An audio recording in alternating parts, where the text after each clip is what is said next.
जय श्री राधे। गौड़ीय संप्रदाय में अनेक सिद्ध बाबा हुए हैं। मैं उनकी लिस्ट यहाँ आपको किस प्रकार से दूं ये समझ नहीं आ रहा। उसके लिए आपको भी कुछ परिश्रम करना होगा। राधा कुंड से एक वैष्णव व्रतोत्सव प्रकाशित होता है।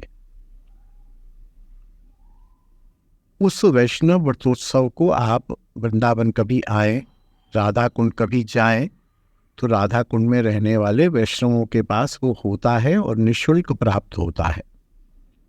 आप उसको लें। उसमें सभी सिद्ध और बिना सिद्ध वैष्णवों के उत्सवों का विवरण रहता है। और साल में 365 दिन होते हैं। मेरे ख्याल से 600 उत्सव होते हैं। और कहाँ होते हैं, क्या स्थान है, प्राय उनकी समाधियों पर ही तिरुभाव उत्सव होते हैं। तो उन उत्सवों की लिस्ट और किस बाबा का तिरुभाव उत्सव कहाँ होगा, कितने बजे होगा, किस दिन होगा, पूरी लिस्ट उसमें रहती है। उसको आप देख सकते हैं और उपस्थित भी हो सकते हैं। और वहाँ पर जब उत्सव होता है तो एक सूचक गान होता है जिसमें उन बाबा का एक चरित्र सा कविता रूप में बंगला में गान किया जाता है। फिर वहाँ भंडारा होता है। और सिद्ध बाबाओं के जो उत्सव होते हैं उसमें ब्रज 84 कोस के अच्छे अच्छे महात्मा और वैष्णव स्वयं जाते हैं, बिना बुलाए जाते हैं, वहाँ दर्शन करते हैं, उनका चरित्र सुनते हैं, उनकी समाधि को कोटि कोटि प्रणाम करते हैं और प्रसाद भी पाते हैं। हजारों की संख्या में सिद्ध बाबा के तिरुभाव उत्सव पर बाबा लोग, वैष्णव लोग होते हैं, गृहस्थ भी होते हैं। लेकिन हम गृहस्थियों को सबसे बड़ा सौभाग्य ये मिलता है कि जाके चुपचाप एक कोने में बैठ जाए और वहाँ पधारने वाले बाबाओं की चरण रज उड़ उड़ के हमारे मस्तक पर लगे, या बाबा जहाँ से गुजरे वहाँ की रज को लेके हम अपने शरीर पर, अपने मस्तक पर लगा लें, तो उन बाबा लोगों की कृपा हो जाएगी। और आप जानते हैं कि गौड़ीय बाबा जितने भी होते हैं अच्छे, हालांकि अब तो वेशधारी भी होने लग गए, उनमें कोई चमक दमक नहीं होती है।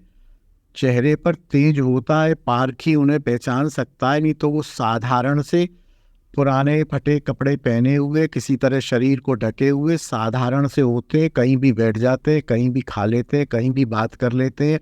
वो ऐसे महंत जैसे या पीले नीले कपड़े पहन के और पगड़ी सी बना के और दाढ़ी वाले और 10-20-50 लोग उनके आगे पीछे चल रहे हों, ऐसा कोई लपड़ा गौड़ीय संप्रदाय में नहीं होता है। अभी कुछ होने लगा है लेकिन प्राय नहीं होता है। अच्छे अच्छे संत को कोई परिचय करा दे कि देखो वो जा रहे हैं ना, वो फलाने संत है, तो समझ लो, नहीं तो वो उसके इर्द गिर्द कोई नाटकबाजी नहीं होती है। तो आप राधा कुंड का पत्रा उपलब्ध कराएं। और राधा कुंड के पत्रे की शायद PDF भी आजकल ऑनलाइन मिल जाती है। मैं चेष्टा करूंगा, यदि मेरे पास होगी तो मैं भेज दूंगा और आप उसमें ये सारी चीज़ देख सकते हैं। दूसरी बात, जो आपने सिद्ध वाली बात कही, सिद्ध की स्थिति ये है, हालांकि इसकी परिभाषा बहुत लंबी है लेकिन मैं आपको 2 लाइन में बताने की कोशिश करता हूँ। बाबा लोग, वैष्णव लोग, गौड़ीय वैष्णव लोग मानसी सेवा करते हैं।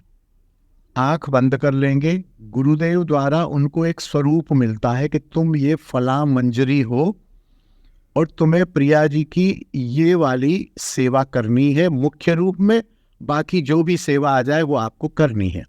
तो वो साधक आंख बंद करता है और मान लो उसको इत्र की सेवा दी गई, तो वो मन ही मन मानसिक रूप में ये सोचता है कि प्रिया जी के चरणों में या प्रिया जी के बालों में या प्रिया जी के वस्त्रों में मुझे इत्र लगाना है। और वो आंख बंद करके वहाँ विराजमान होके देखता है प्रिया जी का श्रृंगार हो रहा है, वो भी मंजरी रूप में प्रिया जी के वस्त्र पर इत्र लगाता है। कभी कभी ऐसा होता है कि प्रिया जी उसके हाथ से वो शीशी ले लेती हैं और उस शीशी को उस मंजरी के वस्त्रों पर उड़ेल देती हैं, तो उस मंजरी के वस्त्रों में भी सुगंध आने लग जाती है। इधर क्या होता है कि यदि प्रकट रूप में जब उसका प्रिया जी ने जैसे ही उसके ऊपर वो इत्र उड़ेली, तो उसका ध्यान भंग हो जाता है और वो दोबारा से जहाँ बैठा हुआ है वहाँ अपने साधक रूप में आ जाता है। और साधक रूप में वो जहाँ बैठा है, जो वस्त्र पहने हुए है, उन वस्त्रों में वही सुगंध आने लग जाती है। वो कमरा, उसका कक्ष, उसकी वो कोठरी, उसकी वो कुटिया उस सुगंध से भर जाती है। या रंग डाल दिया प्रिया जी ने या ठाकुर जी ने, तो उसके कपड़े वहाँ भावनात्मक उपासना में, वास्तविक में, फिजिकली उसके कपड़े पीले हो जाते हैं या गुलाबी हो जाते हैं। यदि ऐसा हो जाए जिस वैष्णव के साथ, उसको सिद्ध कहा जाता है। ये एक निशानी है। बाकी सिद्ध में तो वो जो है एक ही समय में कई स्थानों पर भी दर्शन हो जाते हैं। कई दिन वो बिना प्रसाद पाए भी भजन कर लेते हैं। और भी कई ऐसी बातें हैं जो यहाँ नहीं है, वो गोपनीय है।